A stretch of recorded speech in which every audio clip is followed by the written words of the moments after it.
I think you mentioned blind spots. I wanted to throw an ad hoc question out of there. I got to tell you, Joe, I mean, again, I thought I was a good leader at K Force, but and as you know, I hired a bunch of Marines over the years, and the vast majority of them did great. And I hired one time who I'd known in the Marine Corps. And so obviously I thought well of him. Well, long story made short, in hindsight, I had blind spots with him. And I found out after a year that he just wasn't a good leader. And he was doing some things that were not to my approval or yours. It just wasn't well. And when I asked people, and so I ended up firing him. It was a well-deserved, but he had already caused damage. People had already left the organization, and I felt terrible.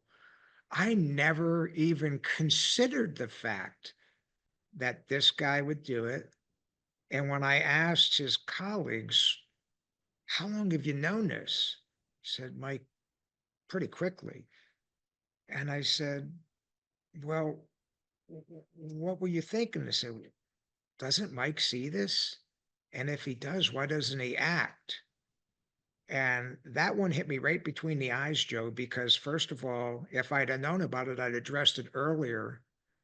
But it also showed me, despite my long relationship with these folks, they were still a little bit hesitant or were hesitant to come and tell me that someone they knew was my friend was not meeting the mark.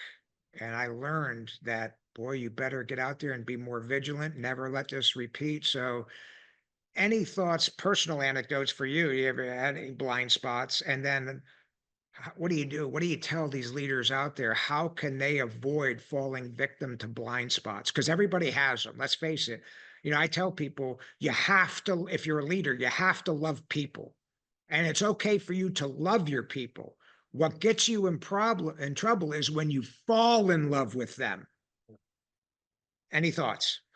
Yeah, no, I mean, this is really at the heart of, especially as one takes on greater responsibility from an executive leadership standpoint. This is usually a defining characteristic of ability to be successful and take on more and continuing to take on more. And part of this kind of comes back to Mike, what you're talking about is what people also lose sight of. I'll kind of start here. The more that one's responsible for, eventually you become the 800-pound gorilla, and you become desensitized to the impact of your words. And so, I'm always trying to be very cautious about what I say, how I handle things in different settings, because, and you're the one to taught me, right? It's commander's intent. Yeah. You want your intent to be clear. And so you have to understand those things. But blind spots, they happen, and it always pains me, right? This is the humility aspect. I take that personal when I miss something like that, because I did a disservice for all those individuals that I tasked Yeah. that individual with leading. And those are probably some of the hardest nights and experiences to deal with, because Yeah.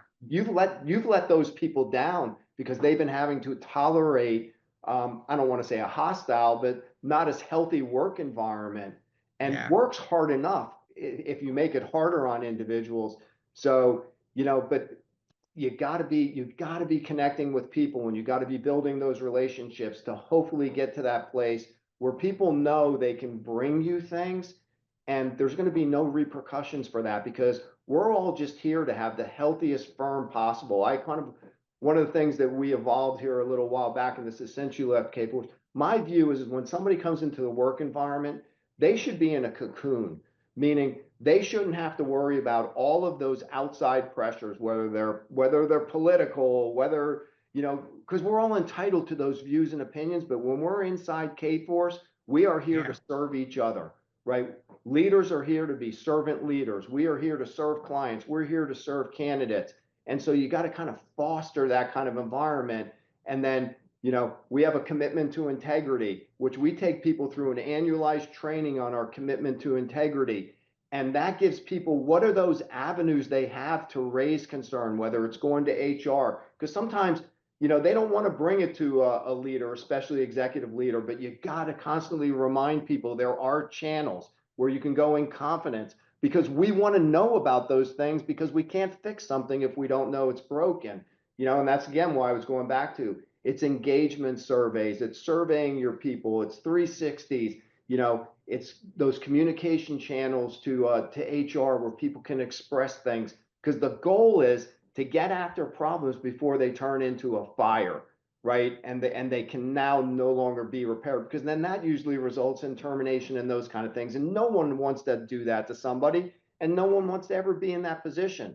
But you know, this is why I probably, and you could ask anybody at K4s, I bet you in a given year, you could count on one hand how many times I ever cancel a skip level or a one-on-one interview, because Yeah. sometimes something will come up. But you know, the first thing I would say is, Katie, who helps my planning, I was like, find the next available time, because I don't want it to go a whole nother cycle. You know, Yeah. but it's that kind of commitment. You got to be willing to spend time with the people.